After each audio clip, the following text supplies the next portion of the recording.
dari Ibu Tampu Bolon. Pertanyaannya, apa maksud dari perkataan Paulus di 1 Korintus 14 ayat 6 sampai 23? Terima kasih Pak Pendeta. Ini kalau saya Terima lihat kasih. perikopnya tentang Mungkin sekali kita lagi tidak tentang karunia baca roh. Ya, semuanya, tapi kita akan coba ambil beberapa dari ayat itu. 1 Korintus pasal 14 ini adalah tentang karunia-karunia rohani. Kita ingat bahwa di 1 Korintus pasal yang ke-12, Rasul Paulus telah menuliskan kepada jemaat di Korintus tentang karunia-karunia rohani. Ada berbagai karunia rohani, disebutkan ada beberapa. Lalu pasal 13 itu adalah merupakan hal yang paling utama, yaitu kasih. Sekalipun engkau bisa berbicara dengan bahasa malaikat, punya iman, memindahkan gunung, tapi kalau tidak mempunyai kasih, itu semua sia-sia. Artinya karunia rohani itu tanpa kasih tidak ada gunanya. Sekalipun ia mempunyai karunia rohani melakukan apa saja, tapi tanpa kasih tidak ada gunanya. Dan Paulus melanjutkan lagi di dalam pasal berikutnya, yaitu pasal yang ke-14, di mana ia menekankan ada dua karunia rohani di sana. Yang pertama, karunia untuk bernubuat, lalu kemudian yang berikut adalah karunia berbahasa roh. Dua karunia itu. Itu ada di ayat 1 sampai ayat yang ke-5. Tapi karena ini dari ayat yang ke-6 ditanyakan, maka kita akan coba bahas ayat yang ke-6 dan selanjutnya. Siapa tahu nanti ada yang mau tanya khusus ayat 1 sampai ayat yang ke-5, kita lihat saja apakah memang ada yang bertanya nanti. Jadi untuk membaca 1 Korintus 14 ayat 6 sampai ayat yang ke-23, 6 sampai 23, saya usulkan kita baca terlebih dahulu ayat yang ke-12.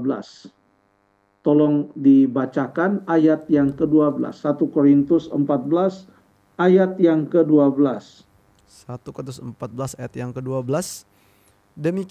Demikian pula dengan kamu. Kamu memang berusaha untuk memperoleh karunia-karunia roh. Tetapi lebih daripada itu, hendaklah kamu berusaha mempergunakannya untuk membangun jemaat. Terima kasih. Mempergunakan karunia-karunia rohani, karunia-karunia roh untuk membangun jemaat. Jadi apapun karunia rohani yang Tuhan percayakan kepada kita, kalau 1 Korintus pasal yang ke-12 ayat yang ke-11 mengatakan yang diberikan oleh Roh Kudus menurut kehendaknya, apapun karunia rohani yang diberikan oleh Roh Kudus melalui kehendaknya kepada kita, biarlah itu digunakan untuk membangun jemaat. Kalau karunia rohani itu tidak membangun jemaat, maka sia-sialah kita menerima karunia rohani itu. Dalam konteks 1 Korintus pasal yang ke-14, maka bahasa roh juga harus digunakan untuk membangun jemaat. Karena semua karunia rohani adalah untuk membangun jemaat, dan karunia bahasa roh adalah juga salah satu dari karunia rohani, maka bahasa roh harus juga digunakan untuk membangun jemaat. Itu inti dari nasihat Rasul Paulus. Jadi ayat-ayat yang kita baca semua di dalam 1 Korintus pasal yang ke-14, ayat yang ke-6 sampai ayat yang ke-23, semuanya harus dibaca dalam sudut pandang karunia rohani yang digunakan untuk membangun jemaat, termasuk karunia bahasa roh untuk membangun jemaat. Bagaimana dengan bahasa roh ini? Ya, saya pikir di beberapa episode mungkin tahun lalu atau 2 tahun lalu, seingat saya pernah kita bahas juga cukup panjang tentang bahasa roh ini. Tapi kita ulangilah sedikit, tidak mengapa. Kita baca di ayat yang ke-13. Coba kita baca ayat yang ke-13. Ayat 13 dari 1 Korintus 14. 14, Iya. Pendeta. Karena itu, siapa yang berkata-kata dengan bahasa roh, ia harus berdoa supaya kepadanya diberikan juga karunia untuk menafsirkannya. Kenapa bahasa roh itu harus ditafsirkan? Supaya orang yang mendengarkan mengerti. Bukan hanya yang berbicara saja yang mengerti atau satu dua orang saja, tetapi supaya semua yang ada dalam perkumpulan jemaat itu mengerti. Kenapa? Karena tujuan karunia rohani termasuk bahasa roh adalah untuk apa tadi? Membangun jemaat. Kalau tidak ditafsirkan sehingga dimengerti oleh orang, maka itu tidak akan membangun. Itu maksud di ayat yang ke-13. Bahasa roh bisa dimengerti oleh yang berbicara, tetapi bisa juga tidak dimengerti oleh yang berbicara.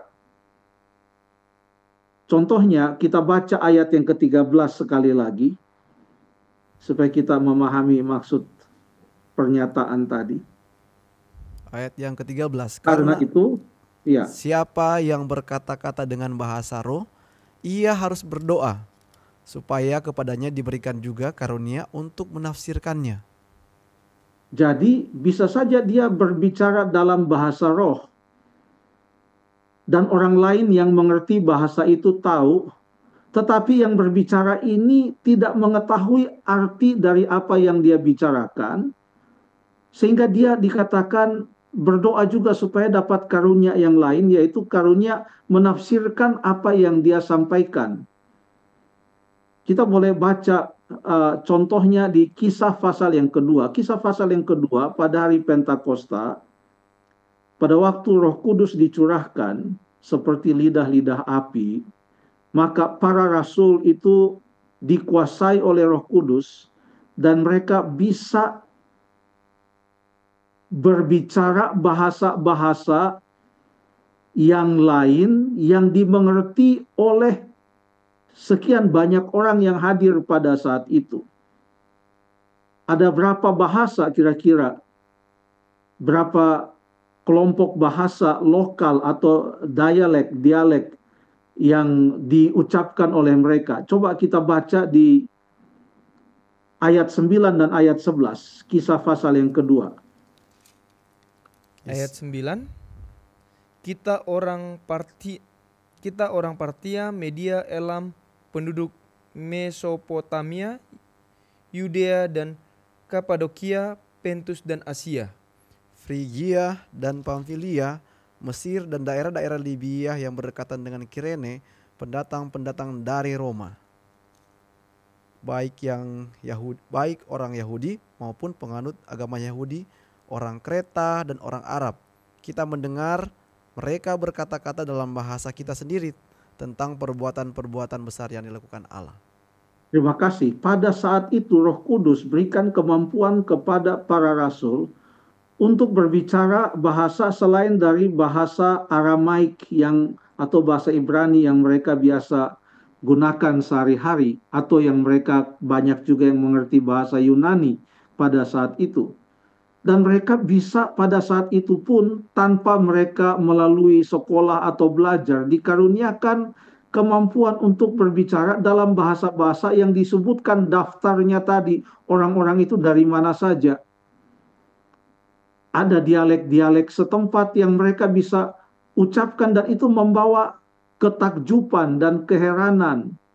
Karena sungguh ajaib. Jadi belum tentu mereka bisa mengerti apa yang mereka bicarakan. Yang mereka sampaikan belum tentu, tetapi orang-orang yang mendengar tahu, oh itu bahasa saya, oh itu bahasa saya, oh itu bahasa saya. Makanya di dalam 1 Korintus 14 ayat yang ke-13, itu disebutkan bahwa orang yang berbicara dengan bahasa roh itu perlu berdoa juga supaya dia bisa menafsirkan bahasa roh tersebut. Dia perlu untuk berdoa juga supaya dia bisa menafsirkan. Kita baca ayat yang ke-27, masih di 1 Korintus pasal yang ke-14.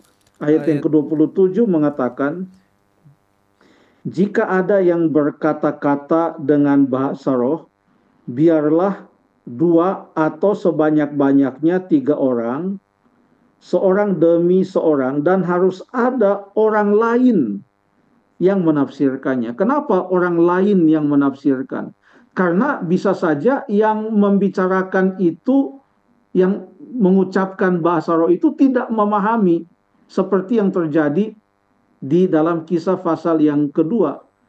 Dan harus ada orang yang bisa menafsirkannya. Kalau orang yang berbicara itu tidak bisa menafsirkannya, maka harus ada orang lain yang bisa untuk menafsirkannya. Lalu yang berikut dari 1 Korintus 14 ayat 6 sampai 23, sesuai dengan pertanyaan Ibu Tampu Bolon, hal yang berikut yang perlu kita lihat adalah bahasa roh itu bukanlah bahasa yang berasal dari luar dunia ini. Tetapi bahasa roh itu adalah bahasa yang ada di atas dunia ini. Kita baca ayat yang ke-10. Ayat yang ke-10. Ada Ya. banyak, entah berapa banyak macam bahasa di dunia, sekalipun demikian tidak ada satupun di antaranya yang mempunyai bunyi yang tidak berarti. Terima kasih. Ada banyak bahasa di atas dunia, tapi tidak ada satupun yang tidak mempunyai bunyi yang tidak berarti. Artinya semua bahasa itu ada di atas dunia ini dan semua ada artinya. Kenapa disebutkan bahasa roh? Karena ini ada kaitannya dengan karunia yang diberikan oleh Roh Kudus kepada seseorang untuk bisa berbicara dalam bahasa yang tidak pernah ia pelajari atau tidak pernah atau belum pernah ia ucapkan, atau bukan merupakan bahasa ibunya atau bahasa dia sehari-hari, tetapi Roh Kudus mengaruniakan kepadanya kemampuan untuk mengucapkan bahasa itu. Gunanya untuk apa? Untuk membangun jemaat. Makanya harus ada yang menafsirkan. Kalau tidak bisa ditafsirkan, maka itu tidak akan membangun jemaat. Oke. Bahasa roh itu bukan hanya satu. Bahasa roh itu bisa lebih dari satu. Bahasa-bahasa yang dikaruniakan oleh roh kepada orang yang dikehendakinya. Ya. Supaya kita jangan lupa prinsip karunia rohani, kita bacalah dalam 1 Korintus 12 ayat 11. Saya baca ya, 1 Korintus 12 ayat 11. Tetapi semuanya ini dikerjakan oleh roh yang satu dan yang sama, yang memberikan karunia kepada tiap-tiap orang secara khusus, seperti yang dikehendakinya. Jadi seperti yang Roh Kudus kehendaki, itu yang dia berikan. Kalau kita baca di ayat yang ke-18 dalam 1 Korintus 14, saya minta tolong Jeffrey, tolong bacakan 1 Korintus 14 ayat 18. 1 Korintus 14 ayat 18. Aku mengucap syukur kepada Allah bahwa aku berkata-kata dengan bahasa roh lebih daripada kamu semua. Terima kasih. Dalam bahasa Yunani, bahasa aslinya, itu kata bahasa roh itu dalam bentuk jamak, bentuk plural. Jadi Paulus katakan, aku berkata-kata dengan bahasa-bahasa roh lebih daripada kamu semua. Dengan kata lain, Paulus katakan dia bisa berbicara dalam lebih banyak bahasa yang Roh Kudus karuniakan kepadanya, karena dia seorang rasul, berkunjung ke berbagai tempat. Dia diberikan karunia Roh Kudus berbicara dalam beberapa bahasa lebih dari yang bisa dibicarakan atau dikatakan oleh orang-orang di jemaat Korintus. Paulus bisa berbicara lebih banyak. Kalau bahasa roh itu adalah glose, yang artinya tang atau bahasa, ya, atau ucapan bahasa. Tapi ini dalam bentuk jamak, bukan glose tapi glossai, atau dalam bentuk tata bahasanya dalam bentuk lain glossais.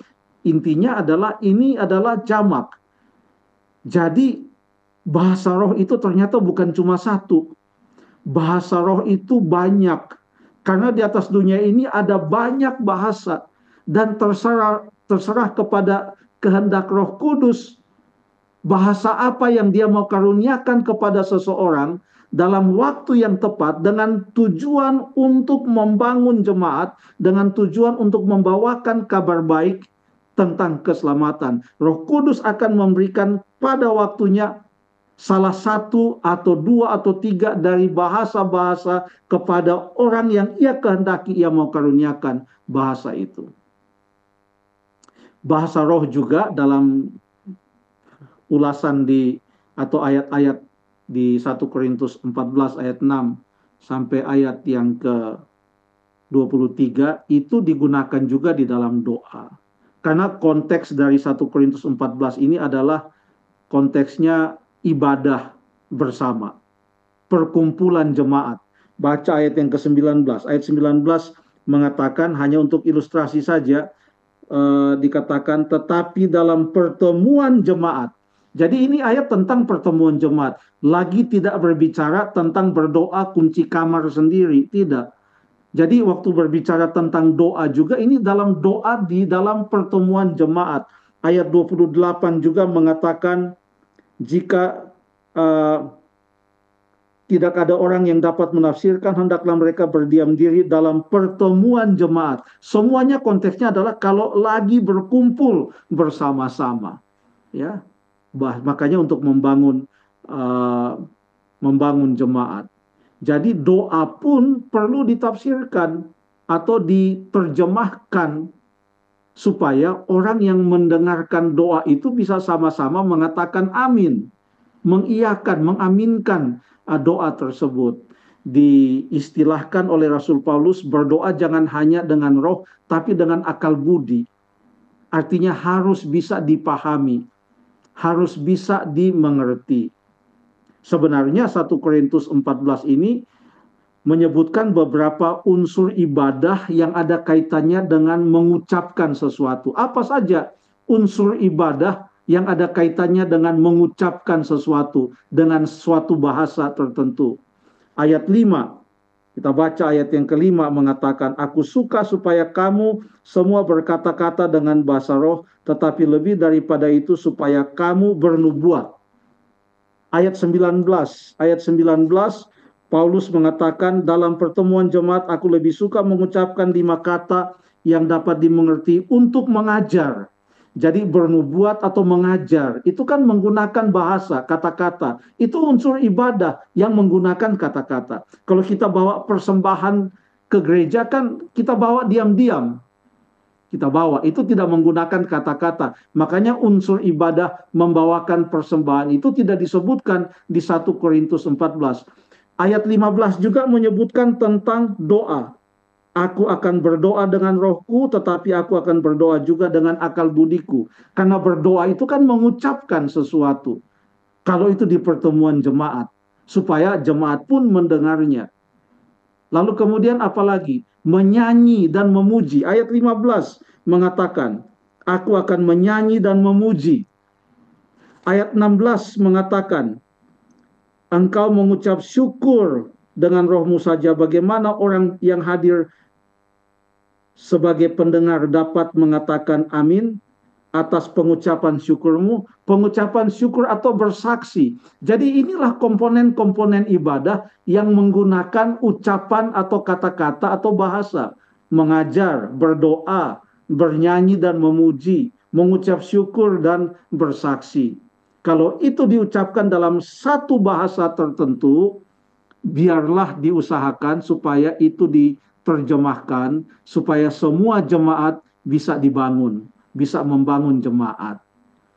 Bahasa roh mungkin jadi kepanjangan ini, tetapi saya selesaikan saja. Bahasa roh adalah tanda untuk orang yang tidak beriman. Artinya seperti di Kisah pasal yang kedua, orang-orang yang belum percaya kepada Yesus, begitu mereka mendengarkan rasul-rasul berbicara dalam bahasa mereka, mereka tahu bahwa Roh Kudus bekerja. Mereka tahu bahwa Allah bekerja. Ini adalah tanda pembuka bagi mereka sebelum mereka menerima pengajaran-pengajaran selanjutnya.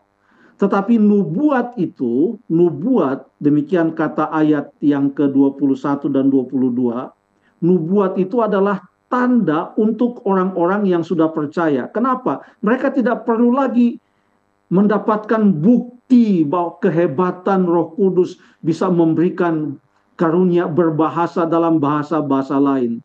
Mereka sudah menjadi percaya.